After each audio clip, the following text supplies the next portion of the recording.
કેશોદના જલારામ મંદિરે 333મો નેત્ર નિદાન કેમ્પ યોજાયો હતો. કેશોદના જલારામ મંદિરે યોજાયેલ નેત્ર નિદાન કેમ્પમાં સાદાના દુખાવા, સંપૂર્ણ બોડી ચેકઅપ તથા હોમિયોપેથી દબાણો દર્દીઓને લાભ લીધો હતો. કેમ્પમાં ભોજનદાતા તરીકે અરુણભાઈ સોઢા પરિવાર રહ્યો હતો. કેશોદના આંબાવાડી વિસ્તારમાં આવેલા જલારામ મંદિરે નેત્ર નિદાન કેમ્પ, સાદાના દુખાવાના બોડી ચેકઅપ તથા હોમિયોપેથી કેમ્પનું આયોજન કરવામાં આવ્યું હતું, જેમાં રણછોડદાસ હોસ્પિટલ રાજકોટના સહયોગથી 333મો નેત્ર નિદાન કેમ્પ યોજાયો હતો. 280 જેટલા દર્દીઓ આંખોની તપાસ કરવામાં આવી હતી. જરૂરિયાતમંદ મોતિયાના ઓપરેશનવાળા 65 દર્દીઓને રાજકોટની રણછોડદાસ હોસ્પિટલ ખાતે મોકલવામાં આવ્યા હતા, જ્યાં વિનામૂલ્યે આંખોના મોતિયાના ઓપરેશન કરી જલારામ મંદિર સુધી પરત મૂકવા સુધીની વ્યવસ્થા વિનામૂલ્યે કરવામાં આવે છે. જલારામ મંદિરના ટ્રસ્ટી દિનેશભાઈ કાનાબાના જણાવ્યા મુજબ કેશોદના જલારામ મંદિર ખાતે છેલ્લા ઘણા વર્ષથી યોજાતા નિઃશુલ્ક નેત્ર નિદાન કેમ્પમાં અત્યાર સુધીમાં 333 જેટલા નેત્ર નિદાન કેમ્પ યોજવામાં આવ્યો છે, જેમાં લગભગ 23,910 જેટલા મોતિયાના દર્દીના ફ્રીમાં ઓપરેશન રણછોડદાસ હોસ્પિટલ રાજકોટ દ્વારા કરવામાં આવેલ છે. જલારામ મંદિરે પહેલા અને ત્રીજા રવિવારે વર્ષોથી રણછોડદાસ આશ્રમ ટ્રસ્ટ રાજકોટના સહયોગથી નેત્ર નિદાન કેમ્પ રાખવામાં આવે છે. આ યોજાયેલા કેમ્પની શરૂઆત ભોજનદાતા અરવિંદ કુમાર, જમનાદાસ સોઢા, કિરીટભાઈ સોઢા, જલારામ મંદિરના ટ્રસ્ટી દિનેશ કાનાબા, રમેશભાઈ તેમજ ડોક્ટર સ્નેહાલ તના, ડોક્ટર પારિતોષ પટેલ, મોહનભાઈ ઘોડાસરા, હેમંતભાઈ તેમજ સહિતના દ્વારા દીપ પ્રાગટ્ય કરી કેમ્પને ખુલ્લો મૂકવામાં આવ્યો હતો. આ નેત્ર નિદાન કેમ્પમાં 280 જેટલા દર્દીઓને ડોક્ટર પારિતોષ પટેલ તેમજ શ્વેતા પટેલ દ્વારા તપાસી 65 દર્દીઓને બસ દ્વારા ઓપરેશન માટે રાજકોટની રણછોડદાસ હોસ્પિટલમાં મોકલવામાં આવ્યા. ડોક્ટર ભૂમિ વણપરિયા દ્વારા સાંધાના દુખાવા વગેરે માટે સેવા આપેલ છે અને હોમિયોપેથિક ડોક્ટર નિકિતા પટેલ દ્વારા દર્દીઓને તપાસી માર્ગદર્શન તથા નિઃશુલ્ક દવા આપવામાં આવી છે. દર્દીઓને માર્ગદર્શન અને સુરેશભાઈ અઘેરા તેમજ ભગવતસિંહ રાયજાદા, મહાવીરસિંહ જાડેજા દ્વારા આપવામાં આવેલ છે. દર્દીઓની નોંધણી દક્ષાબેન મહેતા, અશ્વિનભાઈ પટેલ, ત્રિવેદી સાહેબ, પરમાર સાહેબ દ્વારા કરવામાં આવી છે. ડાયાબિટીસ ચેકઅપ બાદ દર્દીની નોંધણી કેશુભાઈ પટેલ દ્વારા કરવામાં આવી છે. કેશોદના જલારામ મંદિરે 333ના નેત્ર નિદાન કેમ્પ દ્વારા 24,000 ઉપરાંત લોકોને નવી દ્રષ્ટિ આપવામાં સહભાગી થયું છે. આ કેમ્પમાં જુદા જુદા દાતાઓ દ્વારા પણ અવિરત સેવા આપવામાં આવી રહી છે. આજના કેમ્પમાં ભોજનના દાતા તરીકે અરુભાઈ સોઢા પરિવાર રહ્યો હતો. જય કેશવ ગુજરાતી સાથે રાજુ પંડ્યા, કેશોદ. જય જલારામ.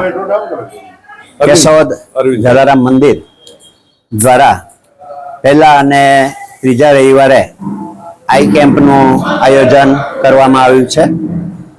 આજરોજ આઈ કેમ્પનું આયોજન કરવામાં આવેલું હતું, જેની અંદર લગભગ 280ની આસપાસ દર્દીઓને તપાસવામાં આવ્યા હતા, જેમાંથી 65 દર્દીઓને ઓપરેશન માટે રાજકોટ રણછોડદાસજી આશ્રમની અંદર મોકલવામાં આવેલા છે.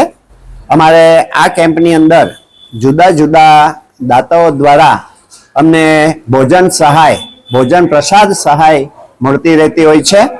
આજરોજ અમારા ભોજન પ્રસાદના દાતા અરુભાઈ સોઢા, અરવિંદ કુમાર, જમનાદાસ સોઢા કે જેઓ આજના દાતા હતા અને આજે અમને સંપૂર્ણ એમના તરફથી અને એમના ફેમિલી તરફથી આ ભોજન પ્રસાદની સહાય મળેલી છે, એટલે કે એમનો પણ અમે આભાર માનીએ છીએ.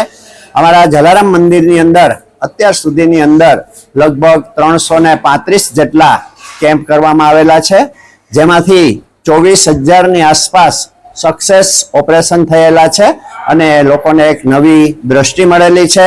અને આ રીતે અમારું આ સેવા કાર્ય છે સતત અમારું આ ચાલુ રહેશે અને પહેલા અને ત્રીજા રવિવારે દરેકને આવવા વિનંતી. ઉપરાંત અમારે અહીંયા જુદા જુદા મેગા કેમ્પનું પણ આયોજન થતું હોય છે. આજરોજ કેવદરા મોવાણાના અમારા નિકિતાબેન પટેલ એમના દ્વારા પણ હોમિયોપેથી માટેના એક કેમ્પ હતો અને જેની અંદર 90 જેટલા દર્દીઓએ ભાગ લીધો હતો. ફ્રી ઓફ દરેકને દવા આપવામાં આવેલી છે.